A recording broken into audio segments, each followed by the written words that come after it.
mbokk yi ak xarit yi ñoo ngi leen di gërëm di leen sant di leen nuyu di am mbégte lool jàkkaarloo ak yéen tey jii nag lu waral débat bi moo di mbirum Boy Djiné muy lu ñuy waxtaanee ñu am si nag gan boo xamante ni gan bu am solo la xam-xamam màcc lool si wàllum administration pénitentiaire mu ngi tudd Abdoulaye Ba Abdoulaye Ba ñoo ngi lay nuyu. maa ngi leen di fay waa La Vallée Info. Abdoulaye nga présenté wu rek askan wi. Abdoulaye Ba laa tudd liggéey ci administration pénitentiaire lu ëpp fanweeri at liggéey ci presque région yëpp ci Sénégal à part la région de Louga bien sûr mais liggéey naa fépp donc bi ma ci jógee ma ñëw occuper ay fonctions de vérificateur ci benn service su direction bu ñuy wax division contrôle et enquête 37 prisons yi nekkoon ci Sénégal yëpp ñoo leen doon vérifier gestion financière et administrative voilà retraité naa depuis 2012 maa ngi nii après yàlla dimbali ma demoon Nations Unies en tant qu'observateur et conseiller pénitentiaire tey nag lii xew waa La Vallée invité ma di ci wax sama xalaat. Abdoulaye question bi ma lay njëkk a laaj moo di Boy Djiné bii nee nañu mooy fukk ak ñaareelu yoon bu muy rëcc ci prison yi ndax loolu mën na nekk na loo xamante ne lu yenu maanaa la. comme am na kay am na rek pour yenu maanaa wala bañ a yenu maanaa c'est-à-dire loolu bu amee itam xam nga gars yi dañuy faral di wax ne l'œuvre humaine est imparfaite waaw kooku mën nañ ko d'accord waaye nag lii am il faut ñu situer responsabilité yi parce que chaîne la li ñuy wax la chaîne de commandement. La chaîne de commandement, c'est la plus haute autorité pénitentiaire jusqu'à l'agent exécutant. Dañu créer quartier boobu ñuy wax quartier de haute sécurité au niveau du camp pénal man bàyyi ma ko fa woon bi ma fay jógee en 2007 foofu laa jógee demoon nekk régisseur u Podor donc loolu boo créé parce que dafa nekk projet donc projet da ngay wut un but mooy jëmuwaay. te balaa nga boo wutalee sa bopp jëmuwaay da ngay wut ay jumtukaay yu la mën a yóbbu ca fa nga bëgg a yegg ndax loolu am na xaw ma parce que man quartier boobu bàyyiwuma ko ci administration bi léegi loolu am na ñu ne dañ fay denc ay prisonniers yu dangereux bon man prisonnier bu dangereux bon waaw dangereux par rapport à la société mais ñun bokk bi ñuy liggéey gisoon nañu ñu gënoon dangereux. parce que Baye Modou comme ni ñu ko waxee Boy Djiné amaana def na ay tojaange yu bari mais la plupart du temps doo ci dégg deret bu tuuru donc xelam lay demee bu loolu wéyee li ma waxoon ci njëlbeen ne chaîne de commandement bi mooy defar nañu quartier de haute sécurité est-ce que def nañ ci ay moyens yu tax ba sécurité boobu gën a tar muy benn ñaareel bi. Est-ce que def nañu sélection wu agent yi fa war a nekk est-ce que agent yi balaa ñoo dem wax nañ leen mission bi lan la parce que doo dem mission te doo xam lan nga fa war a defi la surveillance d'accord mais comment parce que man bu doon man. ndax surveillance bi day xaw a sooxe léeg-léeg si nit yi ñuy tànn. mën na nekk addiya parce que man affaire boobu daal bàyyiwuma ko fi woon. donc mënuma ci wax au fond mais daal sama xalaat rek laay wax parce que dem naa visiter ca bitim réew ay prison de haute sécurité waaye kooku bu amee man Baye Modou mi man bu ñu ma ko joxoon man mi yaakaar naa ne bon peut-être yàlla mën a def mu dem mais nag du demee noonu mu demee ne parce que dama gis ne ci internet envoyé nañu ay photos yoo xam ne nee nañ dañu dajji palanteer te palanteer bi mu ngi féeteeg mbedd mi ñu takk buum ci poto lampe bon bu doon man loolu du fa nekk. man bu doon man balaa may 6 heures bu ma koy appel dinaa ko génnee mu kin ma vérifier waat néeg bi yëpp parce que Baye Modou kenn xamul nu muy demee kenn xamu ko bi muy daw Diourbel 7 heures la woon 7 heures ñu génnee nit ñi di appel kenn xamul fu mu jaar ba dem donc moo looloo waral. ndax da ngay junj dafa am affaire yu mystique wala. non waaw pour ma wax non mais pouvoir mystique quand même dafa yomb de. dafa yomb mais Baye Modou daal xam naa ne comme ni ko gars yi waxee c'est un as de l'évasion. Évasion nag benn pénitencier bëgg ko mais moom mooy accident de travail. xam nga quartier de haute sécurité boobu man sama premier questionnement mooy mu ngi ci biir camp pénal li ma bëggoon laaj mooy ndax autorité bi dafa jox gestion boobu le directeur du camp pénal parce que dinañ mën a enquête administrative il faut que mu am en interne te lii ma gis nii ci internet bi kenn mënul wax amul complicité xaw ma nag interne la wala externe. mais pour man externe la parce que buum gaa ngi ñu takk ci potolampe bi ci biti. parce que biir kaso amul potolampe bi ci biti. ndax image yooyu tamit. wóor na ni image est-ce que du montage. point d'interrogation mënuma ci am firnde. mais yow Abdoulaye bi ngay nekk camp pénal est-ce que ni nga ko bàyyee woon nit mën na fa rëcc te garde pénitentiaire yi diñ ko yëg. musul am. ndax mënoon na am est-ce que mënoon na am ak ni nga ko bàyyee woon. mënul war am sax te musul fa am xam nga camp pénal ay évasion am na fa mais pas au sein de la maison ngay fekk ñu génne la escorte nga daw mais jéggi woon mur bi ñun bi ñu duggee ci administration bi ay 75 ba ni ñu fay jógee kenn musul jàll muru camp pénal jusqu'à notre retraite bon. bi ñu ndax kaaraange bu doy. kaaraange amoon na. ci jumtukaay yi ci tabax yi. parce que xam nga camp pénal dafa nekk prison boo xam ne c'est des définitifs li ñuy wax un condamné définitif xam na déjà ne moom am na peine léegi mais ñooñu itam gérer leen am na ñoo xam ne seen peine dafa rëy ba ëpp leen ki mais loolu yëpp ñun bi ñuy liggéey fexe nañu ba nga xam ne bi ñu demee ba nga xam ne màgg nañu ci liggéey bi. pousse nañu directeur bi fi nekkoon bi ñuy wax Cheikh Tidiane Diallo ba mu créer le service social en prison c'était pourquoi dañu defoon relation famille détenu bu nekkoon foofu xam nañu fi nga dëkk xam nañu sa environnement fexe nañu ba say mbokk yi bañoon na ñëw prison di ñëw on t'a joxaat nañ la sa confiance su nit wala ne yow doomu aadama nga te waral nga mënal société bi dara tooñ nga leen d'accord mais yaa ngi fay te comme yaa ngi màgg te âge du xaar da ngay màgg da ngay gën di màgg rek boo préparé wul sa bopp ci taxawaalu ngay mujjee noonu demoon nañ ba di ci indi ay nit ba seeni famille yi commencé di ñëw di leen seet si ainsi de suite donc foog naa ne loolu lu jara bàyyi xel la te may ñaax xale yi fi nekk léegi suñu remplaçant yi nañu reconnaître ne ñun bàyyi nañ fa dara moo leen fa tax a ñëw parce que bu ñu ko yàqoon du ñu ñëw nañu def reconnaissance ci anciens yi bon mënuñu dara amuñu dara mais ñu ngeeg suñu xam-xam te laajuñu dara lu dul partager ko ak ñoom mais koo xam ne da ngay ñëw nekk liggéey fi 39 ans mosoo fa am benn jafe-jafe nga ñëw am soxla foofu ñu di la téye 1 heure de temps ci biti ba da ngay ñëw dem. mais nag Abdoulaye li ñu nemmeeku at yi yëpp évasion yi dafa mel ni dafa nekk loo xam ne lu banal la tout le temps da ngay dégg ay évasion ci prison yi temps yi rek dégg nañ ko xawma Louga xawma Diourbel ci période manifestation yi amoon ñoo ngi ni déggaat bii di Boy Djiné c'est-à-dire que c'est très fréquent que léegi ñuy dégg ay kii lan mooy problème administration pénitentiaire. waaw mooy le problème administration pénitentiaire problème mu Sénégal la. waaw mais ñoom ñooy gérer ñi nga xamante ne ñoom lañ teg loxo. damay tontu foofu rek xam nga Sénégal fi mu toll dafa nekk dëkk boo xam ne il y a trop de tolérance xaw ma tolérance la xaw ma relâchement tu vois autoroute à péage baa ngi ni chaque jour des chauffeurs professionnels mbëkk fi nit on dit rien mais évasion moom mooy accident de travail yu pénitentiaire bi il faut que nit ñi nangul leen loolu léegi ci yan anam la demee négligence am na.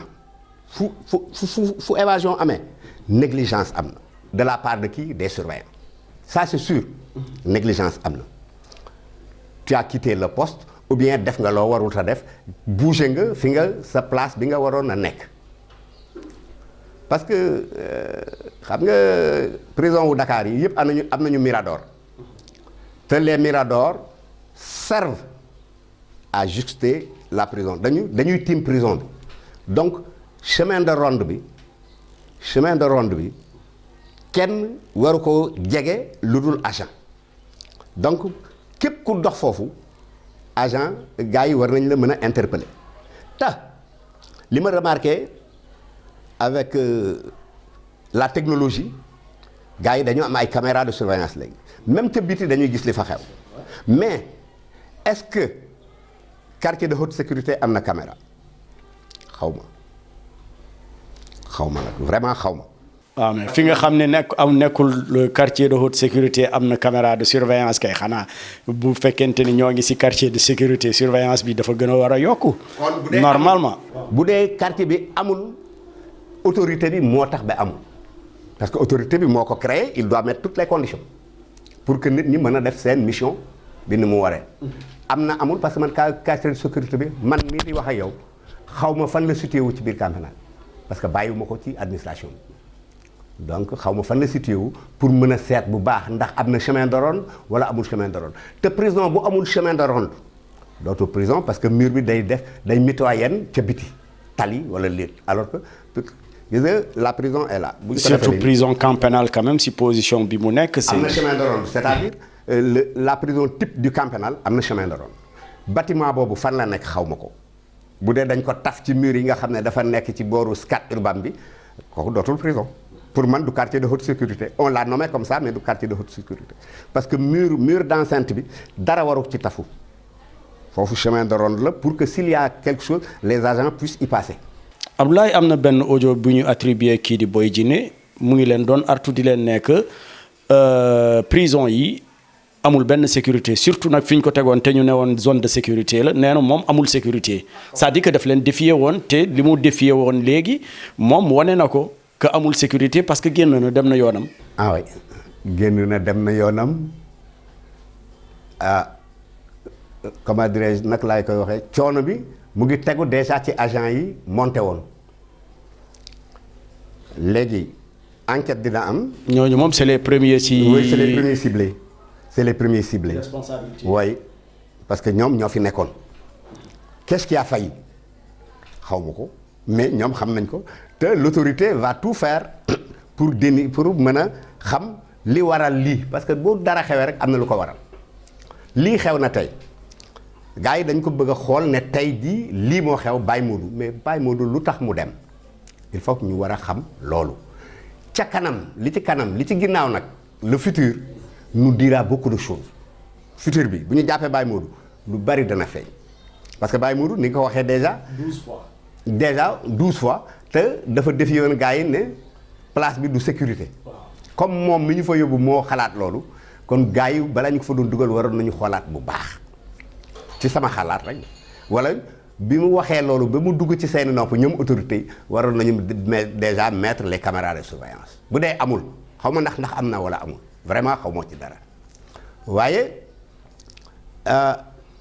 défaillance bi bon comme ni ma ko waxee ci départ bi l'œuvre humaine n'est pas parfaite défaillance dana am mais bii moom parce que Baye Modou dafa dul détenu simple man dama koy tuddee DDG détenu difficile à gérer donc administration bi c'est des gens aguerris surtout je dis bien et puis yooyu ñuy wax les éléments pénitentiaires d'intervention qui se révèlent être un corps d'élite au Sénégal et hors du pays. ñoom ñooy nekk camp pénal. ñoom ñooy nekk ci quartier de haute sécurité ils sont bien entraînés aux techniques de combat de corps à corps et tout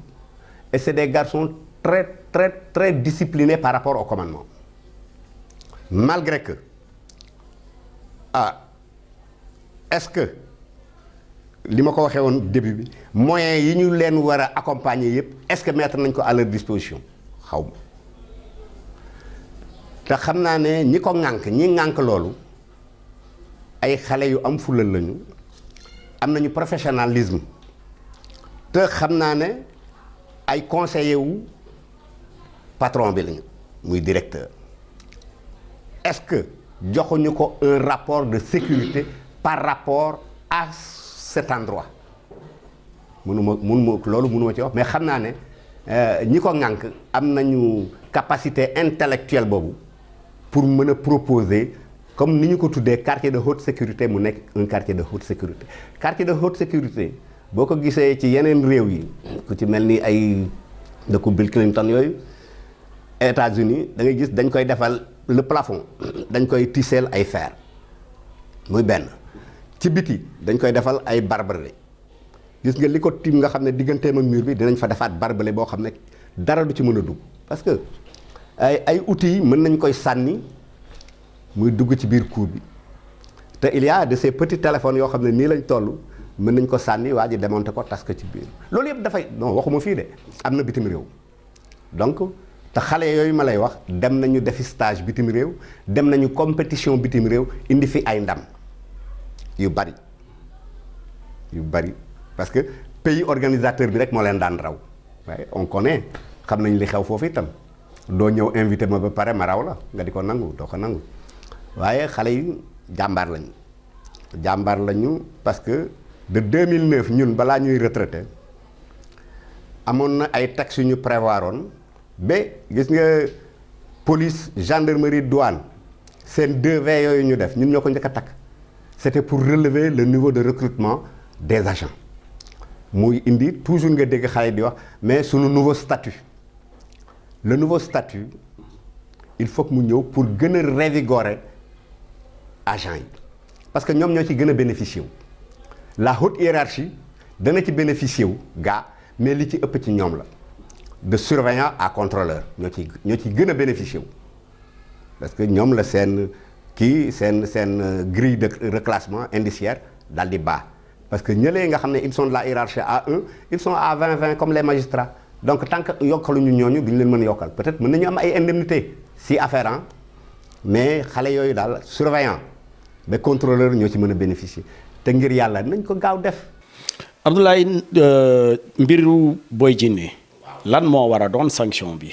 ndax ak ñan la ñu war a sanctionner c'est de la hiérarchie ba ci suuf wala lan. la hiérarchie ba ci suuf bu dee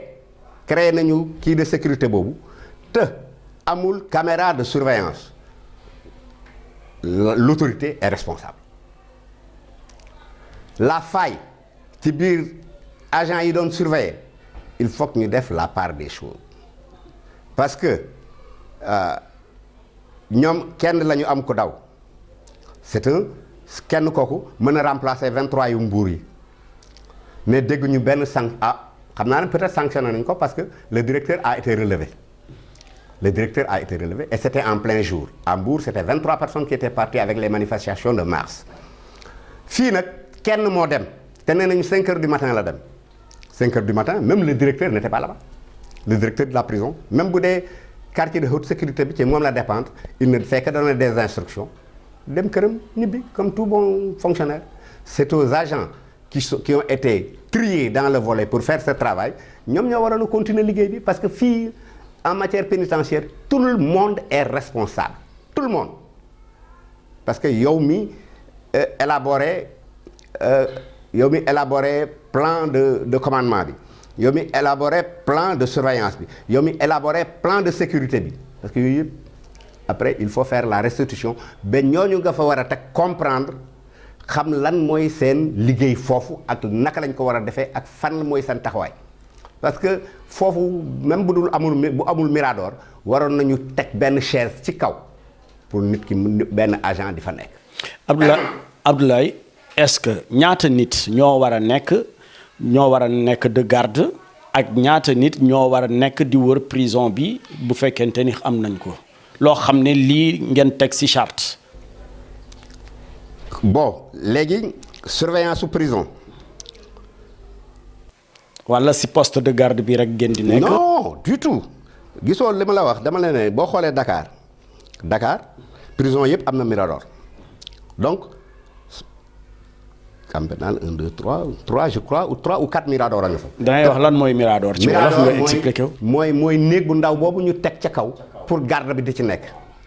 moom boo ko defee ci suuf mu doon gérit bi booy dem buntu palais moom ngay gis waa ji dugg ci biir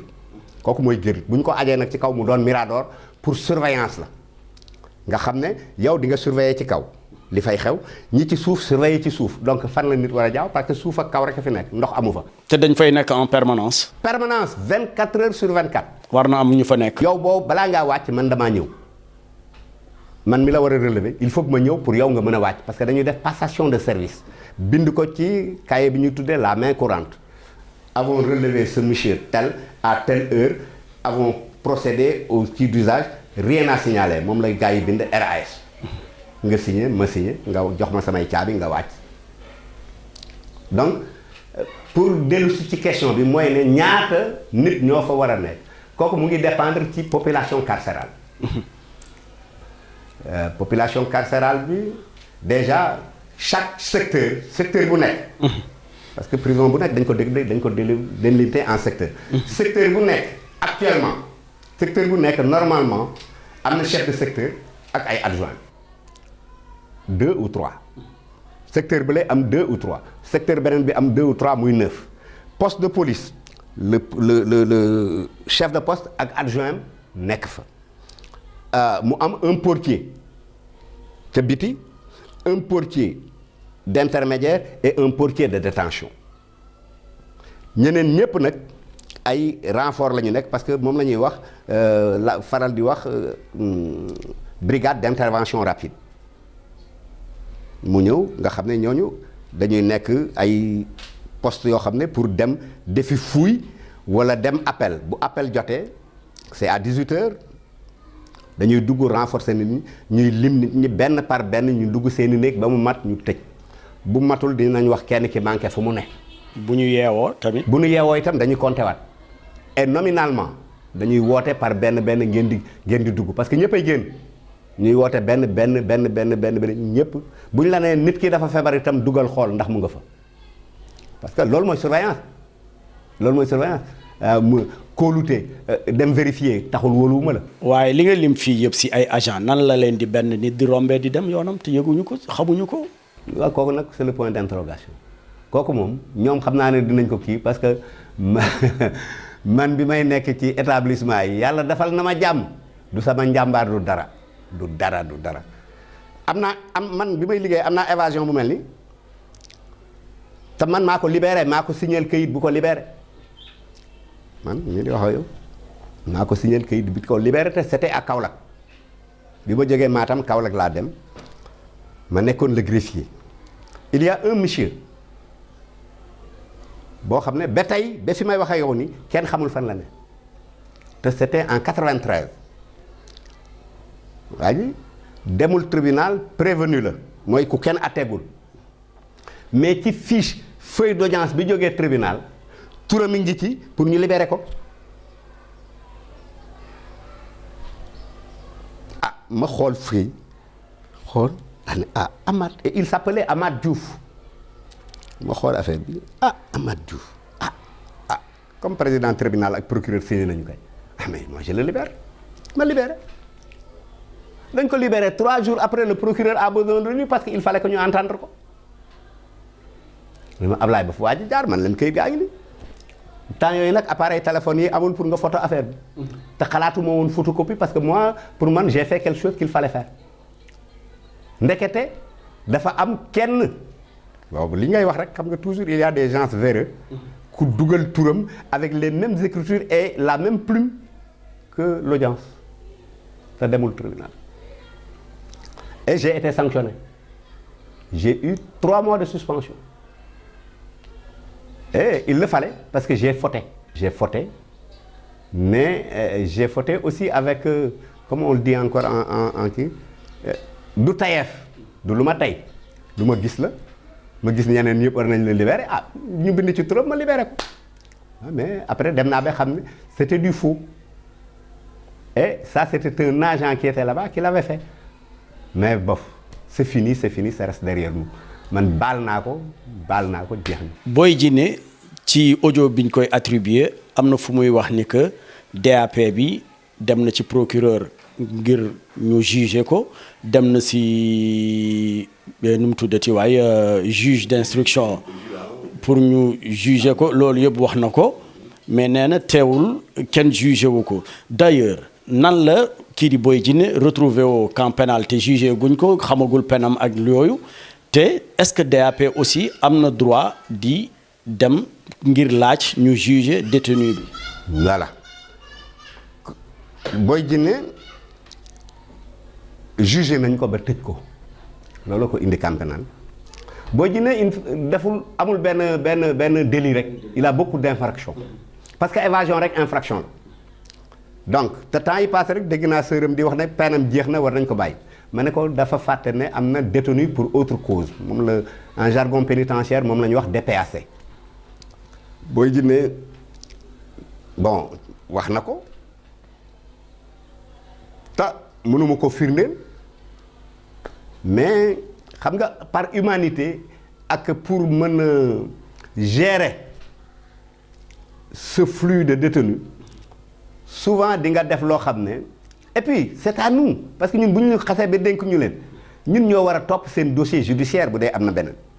parce que dañuy nekk un fardeau ci ñun parce que condamné nañ la mais yaa ngi xaar beneen condamnation. mais est-ce que yoon may na leen ngeen dem ba di laajte di dem ci procureur pour ñu juger ko walla pour. bu kii en tout cas ñun pénitencier day sunu yoon mayuñu ko ñun pénitencier sunu yoon mayuñu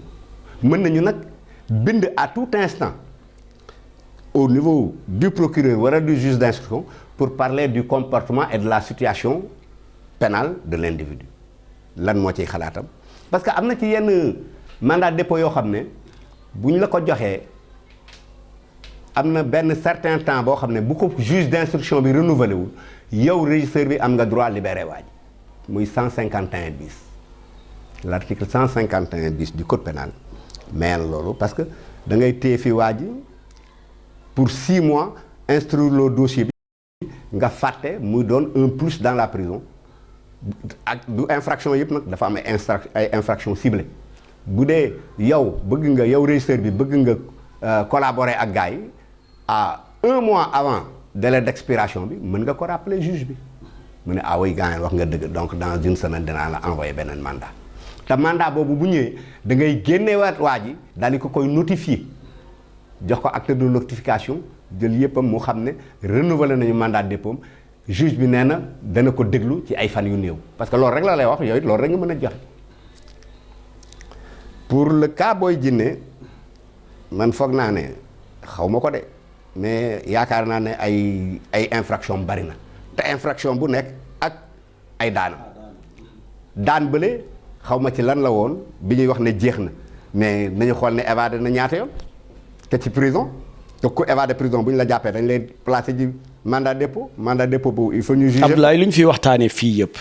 est-ce que posé waatul problème jafe-jafe yi nga xamante ne moom la administration pénitentiaire di jànkonteel te lan mooy saafara si. administration pénitentiaire jafe-jafe yi bari na waaye waroon na dakk parce que administration pénitentiaire yéen du ngeen yuuxu du ngeen wax du ngeen def dara te yoon comme yoon mayu leen ko mais ñëpp xam nañ ni que administration pénitentiaire mu ngi jànkonteel ak ay jafe-jafe. yu bari yu baree nga limal ñu si yenn yi rek yu si gën a jàmp yu si gën a yu ñu war a saafara. bi ci gënee jàmp ñu war ko saafara mu joxaat administration bi beneen allure jox ay agent beneen allure mooy ñu adopter ces nouveaux textes le statut muy benn ñaar je vais vous dire une chose dans moins d'1 an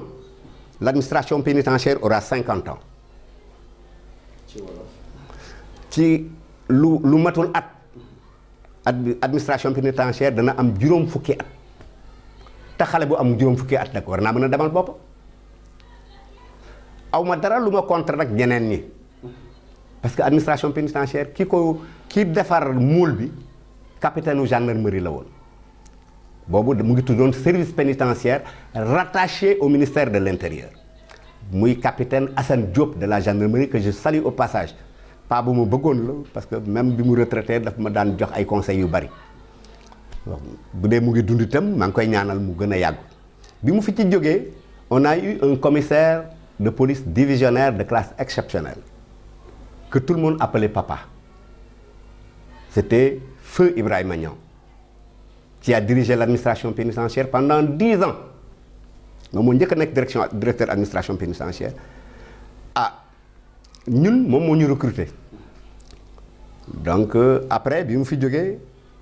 il y a eu Massar Diop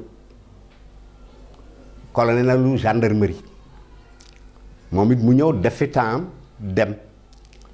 mais loolu yëpp dafa fekkoon ne administration pénitentiaire amul woon li ñuy wax hiérarchie A muy gars yi nga xam ne léegi ñoom la ñuy wax inspecteur de l'administration pénitentiaire boo leen xoolee organigramme administration sénégalaise képp koo xam ne mbaxane bi ngay sol casquette bi ngay sol dafa am ay fleur colonel mënu la nekk sa chef parce que casquette boobu am fleur boo ko yóbboo gendarmerie générale rek koy sol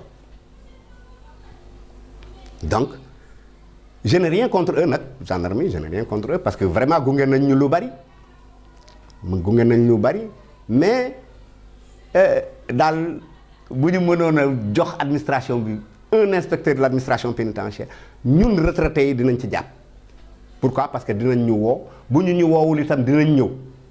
mais gendarme bu ñu fa indi bu ñu la woowul doo dem bu la toroxalee yaa ko wut malgré que tu es un ancien de la boîte et médaillé par cette boîte et par les Nations Unies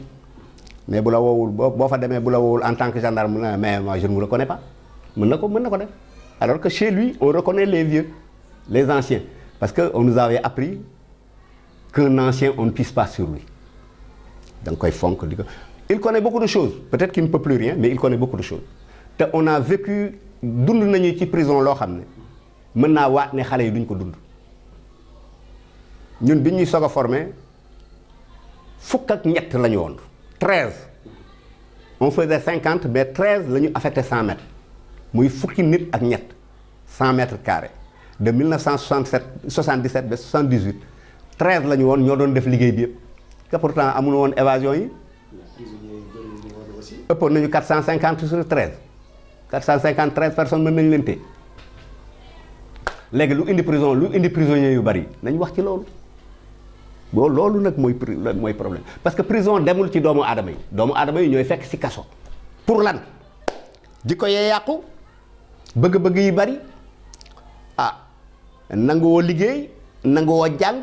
amoo métier nga bëgg a tekki comme ñëpp moo fi nekk parce que loolu laa doon wax gars yi ci prison na leen l'âge n'attend pas ay at du xaar ñoom dañu yaakaaroon ne xale rek la ñuy doon duñu màgg di banditu rek ba mag dugg leen ñu am yeneen soxla yoo xam ne ëpp na li ñu leen di mën a may te mu jànguñu métier jànguñu dara donc ñu ñëw nag def délinquance loo xam ne te ci seeni baay seeni ndey seeni rakk ak yu jigéen ak seeni mag la ñuy attaqué di agressé ay sénégalais comme ñun donc loolu gis naa daal ne bu ñu ci taxawoon même lii fi nekk nii mën nañu freiner affaire boobu mu am volonté politico état bi ñun retraités yi am nañu benn projet boo xam ne waxtaane nañ ko fenn ak feneen ñu ñëw ne dañuy def xam nga dañu diviser Sénégal en 6 juróom-benn région pénitentiaire fu ci nekk bu ñu fa defoon ñun ñoo ko bëgg a def ñun retraités yi bu ñu fa defoon benn centre boo xam ne mën na jël bu nekk 800 personnes nga former leen mécanique tous les ateliers de métier 600 fois 6 ça fait 4800 donc mu nekk lu baax 4800 alors que norme Nations Unies mooy 4000 détenus dehors nous on leur offre 4800 ñoom pénitence administration du dundal du sàng du faj ñun ñoo jël lépp en charge. Abdoulaye, dernière question mbirum Boy Djiné bi nekk na mbir boo xam ne bii mooy nee nañu fukk ak ñaareelu yoon ndax